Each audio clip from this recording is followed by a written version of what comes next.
yang sejuk ini. Semoga kesejukan tidak membuat kita ketiduran. Amin. Oke, mari kita tunduk kepala dan kita berdoa. Segala puji, hormat, dan sembah hanya bagi-Mu ya Tuhan, yang telah menyertai dan memberkati kami sampai saat ini. Bahkan kami bersyukur untuk kesaksian yang menceritakan bagaimana Tuhan telah menjaga, memelihara, dan memberkati, bahkan menuntun, menetapkan langkah-langkah kami. Kini saatnya juga kami mau membaca dan merenungkan firman-Mu. Tuhan, bicaralah secara pribadi kepada masing-masing kami. Pakailah hamba untuk menjadi alat saluran berkat firman, dan beri sikap hati benar bagi kami belajar firman untuk melakukannya, supaya kami hidup dalam berkat firman-Mu. Di dalam nama Tuhan Yesus kami berdoa. Amin. Mari kita buka Mazmur 138. Mazmur 138 di mimbar ini, dari bawah saya sudah khotbah 2 kali, di kali yang ketiga, tapi saya soroti dari beberapa hal yang berbeda. Itu sebenarnya Mazmur 138 cuma ajukan pertanyaan saja, bagaimana, mengapa, itu langsung banyak kita bisa menggali di dalamnya. Nah, kita baca ayat 1 sampai ayat yang ke-8, tapi akan kita renungkan ayat 1 sampai 3. Mazmur 138 ayat 1 sampai 8, mari baca sama-sama dalam hitungan yang ketiga. 1, 2, 3. Dari Daud. Aku hendak bersyukur kepadamu dengan segenap hatiku di hadapan para Allah. Aku akan bermazmur bagimu. Aku hendak sujud ke arah bait-Mu yang kudus dan memuji nama-Mu oleh karena kasih-Mu dan oleh karena setia-Mu, sebab Kau buat nama-Mu dan janji-Mu melebihi segala sesuatu. Pada hari aku berseru, Engkau pun menjawab aku. Engkau menambahkan kekuatan dalam jiwaku. Semua raja di bumi akan bersyukur kepada-Mu ya Tuhan, sebab mereka mendengar janji dari mulut-Mu. Mereka akan menyanyi tentang jalan-jalan Tuhan, sebab besar kemuliaan Tuhan. Tuhan itu tinggi, namun Ia melihat orang yang hina dan mengenal orang yang sombong dari jauh. Jika aku berada dalam kesesakan, Engkau mempertahankan hidupku terhadap lamaran musuhku. Engkau mengulurkan tangan-Mu dan tangan kanan-Mu menyelamatkan aku. Tuhan akan menyelesaikannya bagiku. Ya Tuhan, kasih setia-Mu untuk selama-lamanya. Janganlah Kau tinggalkan perbuatan tangan-Mu. Demikian jauh pembacaan firman Tuhan. Yang berbahagia adalah mereka yang mendengarkan firman Tuhan dan yang melakukannya dalam hidupnya hari lepas hari. Terpujilah Tuhan Yesus. Bapak Ibu Saudara, salah satu ciri khas orang percaya, orang Kristen adalah bersyukur. Ya, tapi kadang-kala syukur itu hanya di bibir mulut, lips saja, di bibir saja.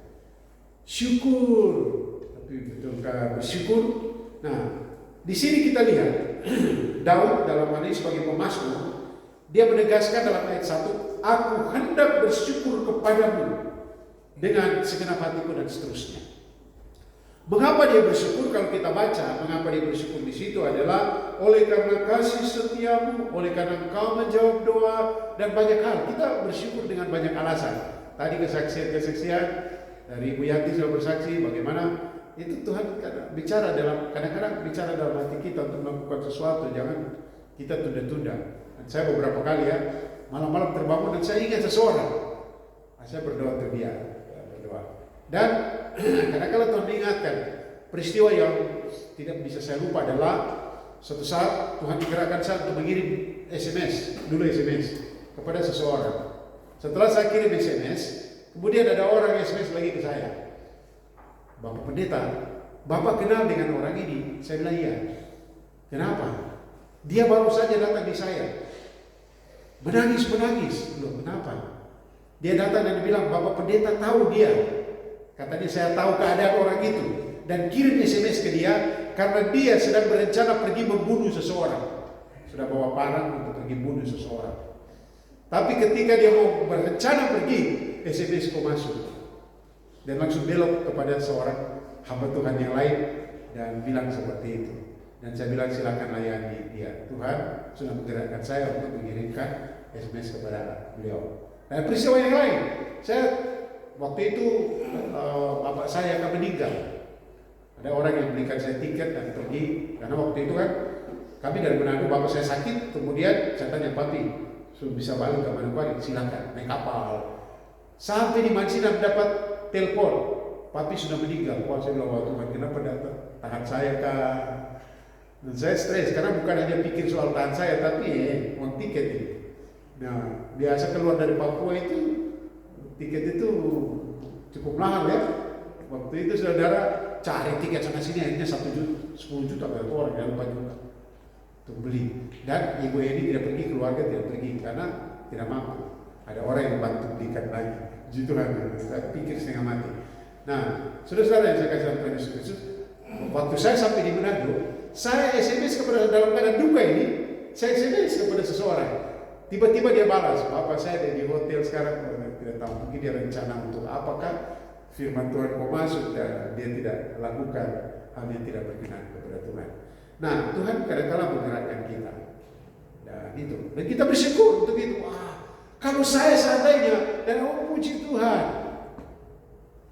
Dan saya banyak hal yang saya syukuri. Tapi yang sudah berapa kali saya cerita di sini, saya bersyukur satu kali pas kami mau wisuda dalam keadaan kesulitan keuangan, Gita sakit, Billy sakit, uangnya mahal sekali. Ada satu uang sampai obatnya mahal sekali, dan saya sampai hafal nama obatnya. Tapi mau beli tidak ada uang. Saya mau pergi wisuda, dan sebelum berangkat wisuda, pikiran saya galau. Kemudian ada SMS masuk, Pak Gembala, kami ada kirim sesuatu. Bapak coba pergi cek ke ATM. Saya mau wisuda, saya pergi wisuda, ikut wisuda. Puji Tuhan dapat penghargaan sampai 2 penghargaan. Karena lulusan terbaik IP tertinggi hampir 4 mungkinnya. Kemudian karena IP tertinggi hampir 4 itu, kemudian saya turun membuka saya punya jubah. Wartawan bilang, Bapak sebentar. Saya bilang, kenapa? Saya bilang, minta maaf saya cepat karena ingin pergi ke ATM. Coba balik pergi ke ATM. Mama saya ada undang lagi, saya ada kan tidak, saya juga lupa. Pergi ke ATM, sampai di ATM antri banyak. Kalau sampai di Jogja di Alfa Mart itu antri, dan saya masuk, oh Tuhan terima kasih. Dan saya langsung keluarkan uang. Lama sekali saya di dalam, karena apa? Saya sedang menyapu air mata. Ya, orang bilang ini laki-laki di dalam, dia pergi bergumul dengan apakah di dalamnya. Padahal saya menangis terharu. Sepanjang jalan saya pakai helm dan menangis. Saya bilang, Tuhan tolong jangan air mata, tutup sama mata dan dapat berkat besar. Tiba-tiba saya masuk surga sekarang. Dan saya bersyukur saudara-saudara. Itu lagu sepanjang perjalanan itu. Bapa, Engkau sungguh baik, kasih-Mu melimpah. Itu saja. Itu meluap dari hati. Saudara, syukur, kata bersyukur ini adalah kata di mana berbagai alasan kita bisa mengucap syukur. Mungkin ada yang berduka, orang yang kita cintai dipanggil oleh Tuhan, tapi Tuhan berikan kita kemampuan untuk menghadapi itu. Ya. Atau mungkin kita ada orang mengkhianati kita, tetapi Tuhan memberikan kita kemampuan untuk tidak mengambil racun dan minum racun. Dan Tuhan saya mau minum tapi tiba-tiba terima kasih Tuhan kau ingatkan saya. Ada yang seperti itu. Ada dia mungkin sudah berjalan mau pergi ke jembatan untuk bunuh diri, tapi tiba-tiba Tuhan ingatkan, bersyukur. Banyak hal untuk kita syukuri, termasuk hal-hal yang tidak menyenangkan kita syukuri. Saya bersyukur juga karena kami sudah 3 bulan di sini, pikir-pikir Tuhan. Nah, banyak alasan kita bersyukur. Tetapi pertanyaan, jadi tema saya pada saat ini adalah mengucap syukur. Pertanyaan yang akan kita jawab, bagaimana cara kita bersyukur? Itu yang akan kita lihat dalam ayat 1-3. Tadi mengapa bersyukur banyak tuh. Ayat 1-3 ada cara kita untuk bersyukur. Ini bukan harus pakai ini, pakai itu, pakai kembang ini, kembang itu. Enggak. Mari kita lihat ayat 1. Dalam ayat 1 sendiri kita sudah dapat 2. Dikatakan seperti ini. Baca sama-sama ayat 1 lagi ulang. Dari Daud 1, 2, 3. Aku hendak bersyukur kepadamu dengan, nah itu dia. Gampang toh? Cara yang pertama mengucap syukur adalah dengan segenap hati. Mengucap syukur dengan segenap hati artinya apa? Mengucap syukur dengan hati. Saudara, bukan mengucap syukur dengan mulut. Ada orang, dia tidak keluarkan dengan mulutnya, tapi di dalam hatinya penuh syukur sehingga hanya ada air mata saja. Sehingga saya sekali atau beberapa kali saya berkata, lebih baik berdoa tanpa kata-kata dengan hati daripada berdoa banyak kata-kata tanpa hati. Saudara yang saya kasih dalam Tuhan Yesus Kristus, mengucap syukur dengan hati artinya totalitas semua. Apapun, tidak ada kemunafikan di situ. Yang ada adalah ketulusan. Yang kedua, arti mengucap syukur dengan hati yaitu dengan maksud yang tulus. Tidak ada maksud-maksud yang lain. Spontan tulus. Kita lihat saudara-saudara kita dari agama seberang, kalau ada orang-orang tertentu ketika dia dapat berkat, dia langsung sujud. Saudara, itu salah satu ekspresi mengucap syukur. Kita bisa saja kalau saya pernah waktu saya pergi ke Israel, saya juga heran dan saya langsung sujud saja, Tuhan terima kasih kok saya ada di sini. Itu tahun 2009. Kemudian mengucap syukur dengan hati juga berarti dengan kasih yang sungguh-sungguh kepada Tuhan. Karena kita mengasihi Tuhan, sekalipun mungkin saya terluka, kadang-kadang sudah Tuhan mengizinkan luka untuk dia obati. Saya ada baca cerita, apakah cerita ini benar atau tidak. Tapi di cerita ini misalkan ada seorang dia sedang berjalan-jalan atau berwisata di Palestina, di Israel. Kemudian dia lihat ada seekor domba, ada domba digendong oleh seorang gembala, tapi kaki dari domba ini dibalut. Baru dia tanya, kenapa kaki domba itu patah kakinya, jadi saya balut. Kenapa patah? Saya kasih patah. Karena dia domba nakal. Dia lari ke sana, lari kemari tak karuan ya. Domba kan matanya buram-buram sedikit tuh. Jadi dia lari, mungkin dia makanya di Mazmur 23 yang menuntun aku di air yang tenang, karena domba tidak bisa di air yang agak kencang jadi hanyut. Apalagi kalau belum gunting bulu-bulunya. Oh begitu. Kenapa kasih patah? Karena dia terlalu nakal. Jadi saya kasih patah saja, baru saya balut, saya gendong dia sampai dia sembuh. Setelah sembuh, anak domba itu tidak akan dia nakal, dia akan jalan di kaki gembalanya. Saya tidak tahu ada yang nakal-nakal di sini. Mau tunggu Tuhan kasih patah kaki, tidak. Tapi yang saya maksud begini, kadangkala ada luka Tuhan izinkan agar supaya kita datang berpaut kepadanya dan mengatakan ini saya. Saudara, sebentar tadi kan saya tidak kontak dengan gembala lagu-lagu apa, tapi ternyata lagu-lagu ini betul-betul sangat mendukung semua bagian firman Tuhan yang kita lakukan, memuliakan Tuhan, mengagungkan Tuhan. Dari lagu pertama sebentar jadi saya ingat, Tuhan saya baru ada bergumul penyakit ini, baru saya tadi malam sulit sekali tidur, padahal sebentar jam 5 saya akan khotbah di Yesus 11. Saya punya tangan sakit, aduh sakit. Baru saya berdoa begini, sebentar tadi puji Tuhan. Tuhan, terima kasih dengan apa yang saya alami, rasa sakit ini mengingatkan saya hanya debu saja. Saya perlu kelemahan, saya perlu Tuhan. Saudara, dikala mungkin kita terluka dan Tuhan ingatkan, kau biasa saja, kau itu debu saja. Bahkan di dalam kitab Yesaya, hai engkau caci Yakub, engkau tak berarti. Tetapi Tuhan angkat. Dan dilanjut dengan pasal Yesaya 43:4, sesungguhnya engkau berharga di mataku dan mulia. Ya caci engkau, tapi Tuhan bilang berharga dan mulia. Saudara yang saya kasih Tuhan Yesus. Jadi mengucap syukur dengan hati, dengan kasih yang sungguh-sungguh. Kemudian yang berwujud juga pada apa? Berwujud pada melakukan tindakan-tindakan yang memuliakan Tuhan, yang mengagungkan Tuhan. Jadi bukan hanya mulutnya, tapi kehidupannya adalah kehidupan yang penuh syukur. Sehingga kalau orang dekat dengan kita, kalau dalam istilah dunia, dia punya aura yang positif. Aura lagi istilah apa itu? Tidak ada di dalam kitab aura ya. Tapi kalau kita anak Tuhan, kemudian bersama-sama orang, karena kita hidup penuh ucapan syukur, orang senang bergaul dengan kita. Ada orang, saudara, kita menjadi kita. Pengaruh lingkungan, kalau kita pergi orang yang suka bersunggut, orang yang suka bantah, orang yang suka melawan, nanti mungkin kita akan, ya bukan mungkin, kita pasti akan terpengaruh itu. Tapi kita kalau ada di lingkup komunitas yang bersyukur kepada Tuhan, komunitas yang dari tulus hati kita lihat ya kehidupannya aduh luar biasa, Tuhan Kau baik, padahal kita tahu dia banyak pergumulan, maka kita juga akan menjadi orang yang tidak bersyukur. Jadi bagaimana caranya mengucap syukur? Pertama, mengucap syukur dengan segenap hati, totalitas hidup kita. Yang kedua, ayat 1b, aku hendak bersyukur kepadamu dengan segenap hati, di hadapan para Allah aku akan bermazmur bagimu.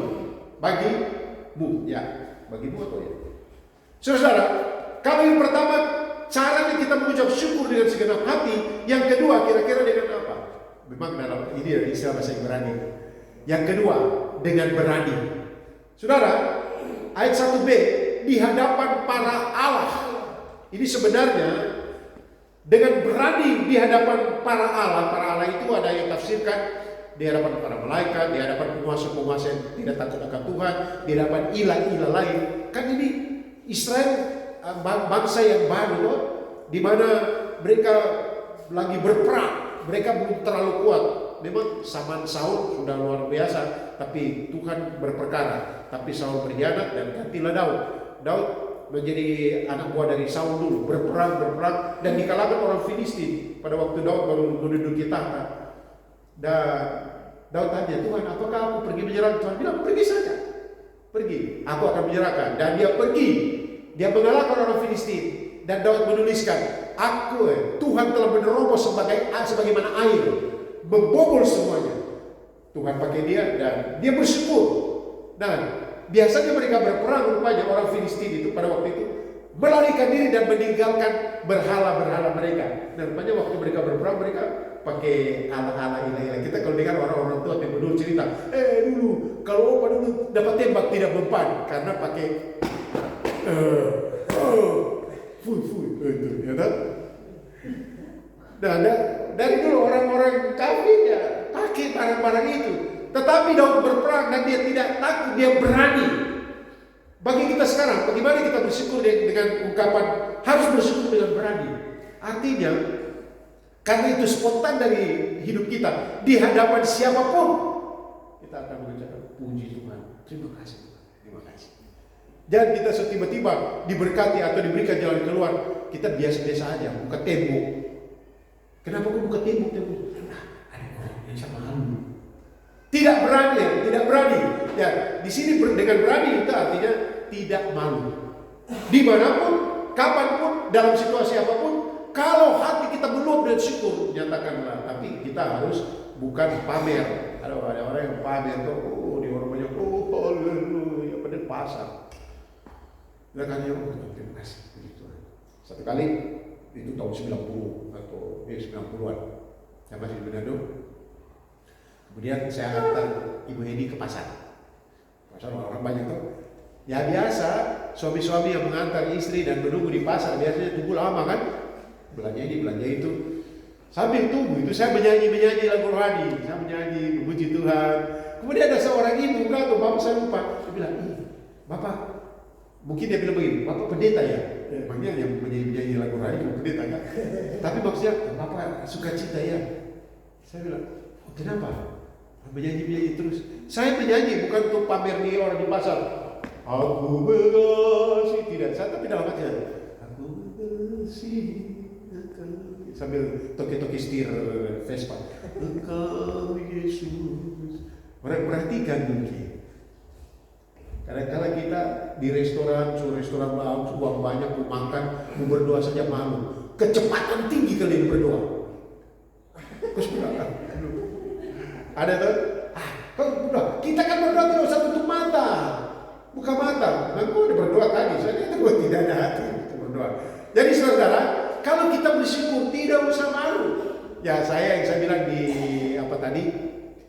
keluar dari ATM, saya malu melihat orang lihat siapa air mata. Jadi saya lama di dalam, tapi saya lama belajar lagi, lama sekali.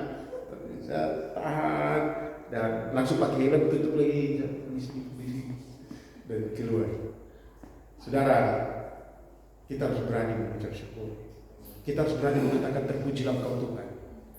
Ketika kita mendapat berkat, saya menonton podcast dari anak-anak Tuhan. Dan diwawancara umum. Ada podcast dari Deddy Kobusier, siapa dia wawancara, dia puji Tuhan Yesus karena Tuhan Yesus yang tolong saya. Dia suka gitu. Itu karena Yesus yang tolong saya. Itu luar biasa. Luar biasa. Asal betul yakin, jangan bisa aja di mulut saja. Coba ada acara Olimpiade di mana ini Paris menghujat Tuhan, tetapi atlet yang takut akan Tuhan mereka harus panggung dan angkat berjalan. Jesus is Christ. Yesus adalah Kristus. Kristus adalah Tuhan. Yesus Raja.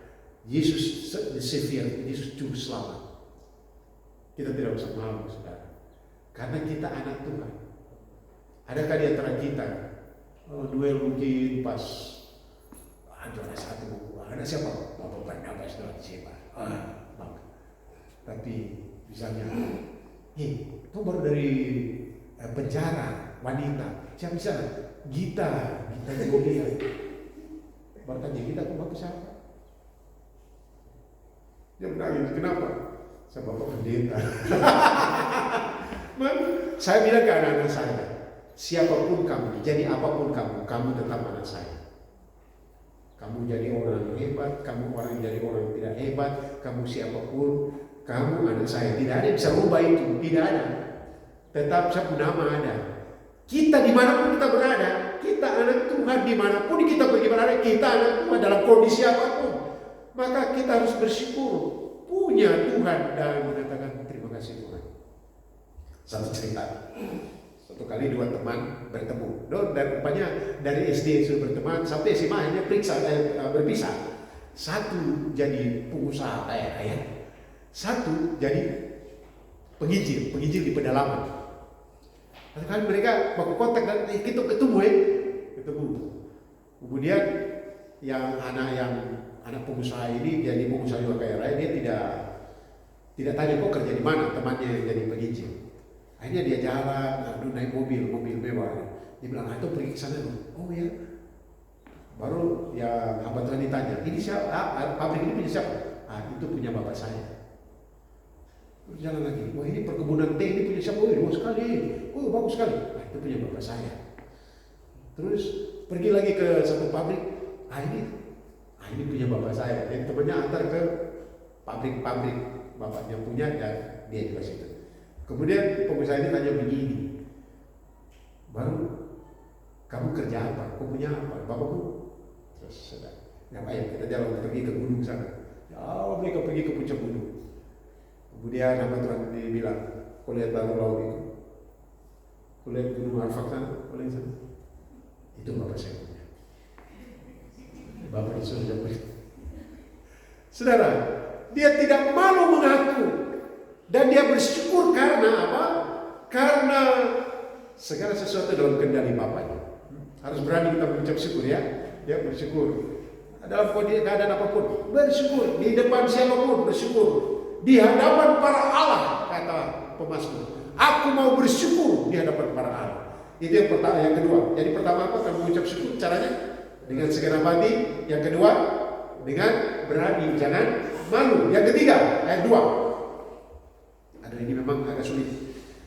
Aku hendak sujud ke arah bait-Mu yang kudus dan memuji nama-Mu oleh karena kasih-Mu, dan seterusnya. Yang kedua, kalau pertama dengan segenap hati, kedua dengan berani, yang ketiga dengan konsisten. Saudara-saudara saya kasih dalam Tuhan Yesus Kristus, yang bisa masuk ke bait Allah pada waktu itu adalah dan memberikan persembahan syukur adalah imam-imam. Yang bisa masuk ke kemah pertemuan itu, kemah suci, adalah imam-imam. Orang-orang biasa yang bukan imam, mereka hanya dari jauh, dan misalnya di sana ada bait Allah, mereka akan sujud ke sana. Ya, sehari mungkin 3 kali kalau orang, atau 7 kali kalau orang Yahudi. 3 kali sehari. Daniel bilang 3 kali sehari dia. Kalau teman-teman kita 5 kali ya. Ada kiblatnya, ke arah bait Allah. Ini maksudnya apa? Mereka lakukan setiap hari. Ini seolah-olah mengatakan, kalau kita mengucap syukur, kita harus konsisten dong. Jangan hari ini bersyukur, besok tidak bersyukur. Hari ini haleluya puji Tuhan, besok haleluya puji Tuhan. Konsisten yang dimaksud di sini juga, atau dapat kita katakan sesuai dengan firman Tuhan, kita harus mengucap syukur dalam segala hal. Itu kata di Perjanjian Baru. Ya, jangan kita hanya mengucap syukur untuk hal-hal yang menyenangkan kita, tetapi hal-hal yang tidak menyenangkan kita, kita tidak mengucap syukur. Kita selalu ingat pelangi selalu muncul setelah ada hujan. Betul tak? Ya, tidak ada pelangi yang sementara tengah hari terang benderang, langit biru, ada matahari cerah dan kulihat pelangi di bawah matahari. Pelangi apa itu? Saudara, ketika kita mengalami pergumulan persoalan tentang, kita juga mengucap syukur karena Allah betul bekerja dalam segala sesuatu untuk mendatangkan kebaikan bagi orang yang mengasihi Dia. Dalam kondisi apapun kita harus terus mengucap syukur. Coba kita lihat ayat yang ke-7. Jadi ini dia. Kalau ayat 1 sampai ayat 5 kan bicara tentang kasih setiamu dan seterusnya. Ayat 7 sama-sama kita baca. 1, 2, 3. Jika aku berada dalam stop sampai situ. Berarti kesesakan itu kadang-kadang Tuhan izinkan kita mengalami kesesakan. Jika aku, artinya kalau kata jika ini berarti persyaratan. Kalau Tuhan izinkan kita untuk memasuki lembah kekelaman, kita tetap mengucap syukur karena Dia selalu bersuka kita. Kata jika ini artinya kalau kita mengalami lembah kekelaman tanpa izin Tuhan itu tidak akan terjadi. Tanpa izin Tuhan. Dan saya mengerti bahwa kita sulit mengerti. Mana mungkin ini Tuhan? Memang kalau kita belajar bahasa, kata jika selalu itu persyaratan. Ya ada saatnya Tuhan izinkan, ada saatnya tidak. Terhadap amarah musuhku, engkau mengulurkan tanganmu. Ya. Bukan berarti kita anak Tuhan tidak ada musuh. Ya kita tidak boleh cari musuh. Tapi ya ada amarah musuh. Kadang-kadang kita bukan buat baik, tapi bukannya jemurnya minta ampun deh. Aduh, saya kira di kalangan anak-anak Tuhan juga atau orang yang mengaku Kristen, saya kira aman-aman. Satu kali kami pernah bantu orang, bantu besar sekali. Sebenarnya tidak bantu, dia mau pinjam, dia mau ambil sesuatu dan kemudian dia berutang. Kami bukan berarti kami punya banyak, kasih saja. Setelah lama tidak mau dibayar, saya bilang ke ibu, Ma, apakah kita putihkan saja? Ibu bilang, ya terserah Bapak. Saya lalu SMS. Saudaraku, di dalam nama Tuhan Yesus, kami menganggap semuanya tidak usah dibayar. Putih semua. Tidak usah. Boleh. Hati saya lega kan? Saya ketemu orang yang saya mau berusaha, saya juga sampai malu mau ketemu orangnya. Ya tapi ya itu kenyataan, kita harus hadapi kenyataan itu saudara. Dan kita terus mengucap syukur, oh Tuhan terima kasih, ternyata ada orang seperti ini untuk menolong saya semakin supaya tidak sombong kah atau semakin kuat kah, ya kan? Kadang-kadang ada orang yang pintarnya cuma jauh di bawah kita, tapi gayanya selangit di atas kita. Kita orang ini, tapi kita dilatih untuk rendah hati, dengar aja dulu apa dia bicara. Dengar. Kalau ada kesempatan kita jelaskan kepada dia. Ada banyak contoh-contoh praktis. Saudara-saudara yang saya kasih Tuhan, mengapa kita bersyukur? Banyak alasan kita bisa mengucap syukur. Tapi bagaimana cara mengucap syukur? Dengan segenap hati, totalitas apa yang ada pada kita. Dengan maksud-maksud yang tulus, dengan sungguh-sungguh terwujud dalam tindakan juga kita sebagai orang yang penuh syukur. Kalau kita penuh syukur, saudara, nah kita senyum senyum hati yang gembira adalah obat. Tapi kita tidak langsung kelihatan cepat tua. Ya. Mas dia potong seperambut ini, seperambut baru. Ya. Saya lihat ibu kepala itu rambut baru kayaknya. Saya pernah lihat tadi baru. Untuk rambut, dia bilang Bapak, memangnya walaupun untuk tua, tetap harus gaya harus terang. Karena dia potong seperambut putih itu dari sini. Saya bilang iya. Ya, walaupun kita sudah tua. Selesai dia potong, dia bilang, emangnya Bapak umur berapa? Saya bilang sedikit lagi saya 60. Ah, betul kan? Ya betul 60 lah. Kelihatan umur berapa? 40 kan? Saudara, saya mau beritahu bahwa ekspresi itu akan muncul. Kita lihat orang-orang yang penuh syukur akan muncul di ekspresinya, kehidupannya, tindakan.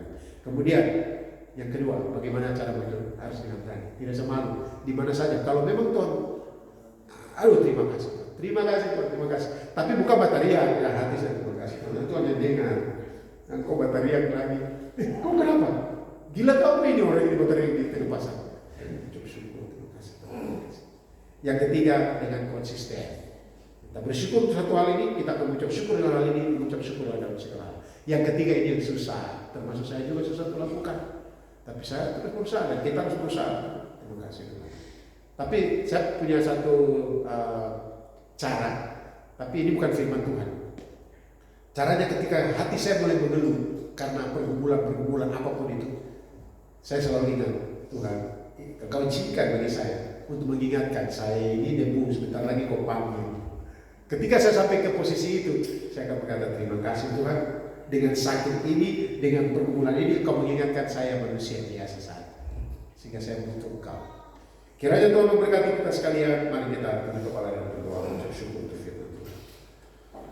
Bapa, dalam menjalani hari-hari hidup, pergumulan demi pergumulan, persoalan demi persoalan akan kami hadapi. Tetapi juga berkat-berkat kekuatan, sukacita, damai sejahtera juga Engkau berikan. Dan ketika kami mengalami itu, kami mohon Allah Roh Kudus tolong kami supaya dalam hati kami ada ketulusan untuk senantiasa mengucap syukur. Karena firman-Mu dengan jelas mengatakan Allah akan memenuhi segala keperluan. Karena firman Tuhan juga mengatakan bahwa Allah turut bekerja dalam segala sesuatu untuk mendatangkan kebaikan bagi orang yang mengasihi. Kami mengucap syukur karena Engkau juga mengatakan aku sekali-kali tidak akan meninggalkan Engkau, dan aku sekali-kali tidak akan membiarkan Engkau. Dan Engkau Yesus Kristus yang lahir di Bethlehem pun diberi nama Immanuel, Allah bersama kita. Terima kasih untuk firman-Mu. Kami mengucap syukur di dalam nama Tuhan Yesus. Haleluya. Amin.